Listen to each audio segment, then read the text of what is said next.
మీ business ఏదైనా మీ ఊర్లో promotion చేయాలంటే అది సుమన్ టీవీతోనే సాధ్యం. ఇప్పుడే సంప్రదించండి. నమస్తే, welcome to Suman TV. Nizamabad జిల్లాలోని జక్రన్పల్లిలో గంజాయి అదేవిధంగా ఆల్ఫోజోమ్‌కి సంబంధించిన ఏదైతే ఆ మత్తు పదార్థాలు ఏవైతే ఉన్నాయో దాదాపుగా 58 లక్షల విలువైనటువంటి ఈ మత్తు పదార్థాలనైతే ఎక్సైజ్ పోలీస్ అధికారులైతే ధ్వంసం చేయడం జరిగింది. సో ఇదంతా కూడా ఎక్కడి నుంచి వస్తుంది అని చెప్పేసి ఖచ్చితంగా మీరు అనుకుంటుండొచ్చు. సో ఇంత విలువైనటువంటి ఈ మత్తు పదార్థాలు ఎండు గంజాయి కావచ్చు, లేకపోతే ఆల్ఫోజోలంకి సంబంధించి అసలు ఎక్కడి నుంచి వస్తా ఉన్నాయి? సో రాష్ట్రాలు, దేశాలు దాటుతా ఉన్నాయా? లేకపోతే దేశాల నుంచి రాష్ట్రాల్లోకి వచ్చి, రాష్ట్రాల నుంచి జిల్లాలకు వస్తున్నాయా అనేది చాలా పెద్ద బిగ్ క్వెషన్ మార్క్ అయితే ఉంది. ఎందుకంటే ఈ మత్తు పదార్థాల వల్ల చాలా వరకు కూడా యంగ్‌స్టార్స్ అయితే బలవుతున్నారు అని చెప్పేసి మనం చెప్పుకోవాలి. ఎందుకంటే ఇంటర్ క్యాండిడేట్స్ కావచ్చు, లేకపోతే డిగ్రీ స్టూడెంట్స్ కావచ్చు, లేకపోతే బీటెక్ స్టూడెంట్ ఎవరైతే మనకి ఇంజినీరింగ్‌కి సంబంధించిన స్టూడెంట్స్‌ని అయితే వలలో వేసుకుంటా ఉన్నారు. వాళ్ళకొక వల అయితే ఏస్తా ఉన్నారు. ఆ వలలో వీళ్ళు పడతా ఉన్నారు. సో ఈ మత్తు పదార్థాలకు బానిసైన వాళ్ళు అసలు ఆ మైకంలో అసలు ఏం చేస్తున్నారు అనేది కూడా వాళ్ళకు తెలియని పరిస్థితి ఉంది. సో ఇదంతా కూడా పక్కన పెడితే మాత్రం ఖచ్చితంగా నిజామాబాద్ జిల్లా ప్రొవిజన్ ఎక్స్చేంజ్ అధికారి అయినటువంటి మల్లారెడ్డి గారు అయితే ఈ పూర్తిగా ఇది ఏదైతే మనకి ఈ కేసులలో పట్టుబడ్డటువంటి మత్తు పదార్థాలు ఏదైతే ఉన్నాయో దాదాపుగా 100 కిలోల మత్తు పదార్థాలను అయితే ధ్వంసం చేశామని చెప్పేసి మనకి నిజామాబాద్ ఎక్సైజ్ శాఖ అధికారి అయినటువంటి మల్లారెడ్డి గారు అయితే మనకు ఒక పత్రికా ప్రకటన అయితే ఇవ్వడం జరిగింది. సో ఇదంతా కూడా మనం పక్కన పెడితే ఎవరైతే మనకి యంగ్స్టార్స్ గురించి మనం మాట్లాడుతూ ఉన్నాం, ప్రతి దాంట్లో కూడా యంగ్స్టర్స్. సో వీళ్ళ గురించి మనం ఎందుకు మాట్లాడుతున్నాం అంటే వీళ్ళు చదువుకునే టైంలో ఖచ్చితంగా కూడా కాన్సన్ట్రేట్ అనేది స్టడీ పైన ఉండాలి. కాకపోతే ఈ మత్తు పదార్థాలకు బానిసై చాలా వరకు కూడా వీళ్ళు ఇట్లాంటి చెడు వ్యసనాలకైతే వాళ్ళు బారిన పడతా ఉన్నారు అని చెప్పి తెలుస్తూ ఉంది. సో ఎవరైతే మనకి ఎక్స్చేంజ్ శాఖ అధికారులతో కూడా మనం మాట్లాడినప్పుడు మనం ఒకటి మాట్లాడాం. ఎందుకంటే ఈ దందా ఏదైతే ఉందో తెలంగాణ కావచ్చు, 2 తెలుగు రాష్ట్రాల్లో ఎక్కువగా మనకి స్కూల్స్ కావచ్చు, colleges, degree college, BTech colleges అండి. సో వీటిని మాత్రం ఖచ్చితంగా ఎవరైతే వ్యాపారస్తులు ఎవరైతే ఉన్నారో వాళ్ళైతే టార్గెట్ చేయడం జరుగుతూ ఉంది. ఎంత దారుణం అంటే చిన్న పిల్లలు తినే ఐస్ క్రీమ్స్ కావచ్చు, పుల్ ఐస్ కావచ్చు, వాటిలో కూడా మత్తు పదార్థాలు కలిపి వాళ్ళ సేలింగ్ పెరగాలి. సో అది తింటే ఇంకోసారి మళ్ళీ మన దగ్గర గిరాకు వస్తుంది అని చెప్పేసి ఆ నీచపు ఆలోచనతోనైతే ఇట్లాంటి ఇన్సిడెంట్స్కి అయితే పాల్పడుతుందంటూ మనకి ఎక్సైజ్ శాఖ అధికారులు అయితే చెప్తా ఉన్నారు. సో ఇదంతా కూడా మనకి ఎక్కడి నుంచి వస్తుందని చెప్పేసి మనం అనుకుంటే మాత్రం పక్కనే ఉన్నటువంటి నిజామాబాద్ జిల్లాకి చాలా రకాల అంటే ఇప్పుడు మనకి మహారాష్ట్ర మనకి పక్కనే సరిహద్దు జిల్లాగా ఉంది, దాంతోపాటు కర్ణాటక వస్తుంది.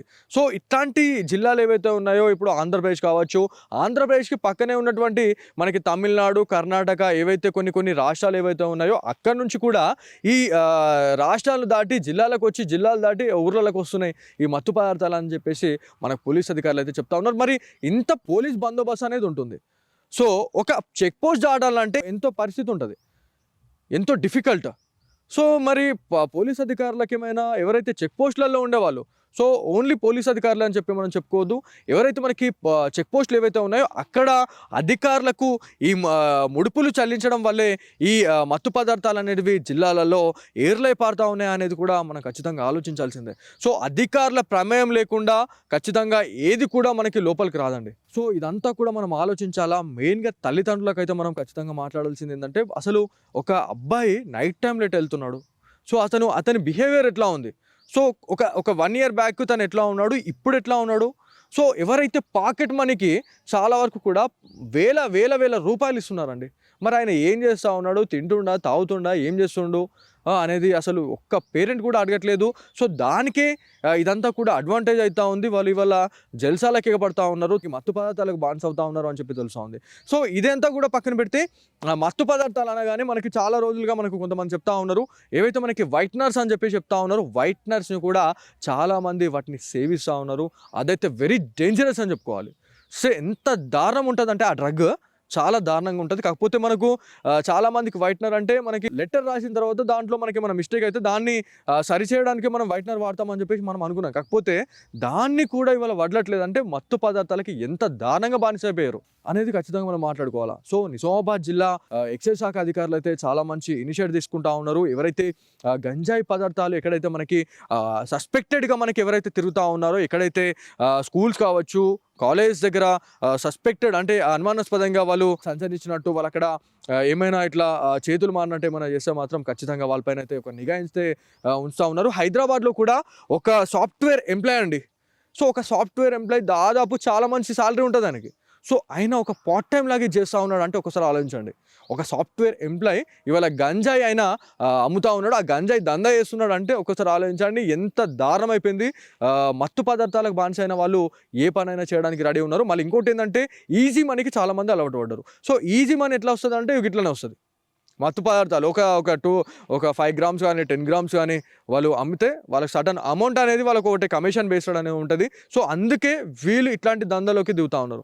వెల్ ఎడ్యుకేటెడ్ వాళ్ళు ఇట్లాంటి దందాలకు పాల్పడుతూ ఉన్నారు అంటే ఒకసారి ఆలోచించండి ఎంత దారుణం అసలు. సో 2 తెలుగు రాష్ట్రాల్లో అంతే ఉంది, ఇండియా వైడ్గా కూడా ఇట్లాంటి ఇన్సిడెంట్లు జరుగుతూ ఉన్నాయి.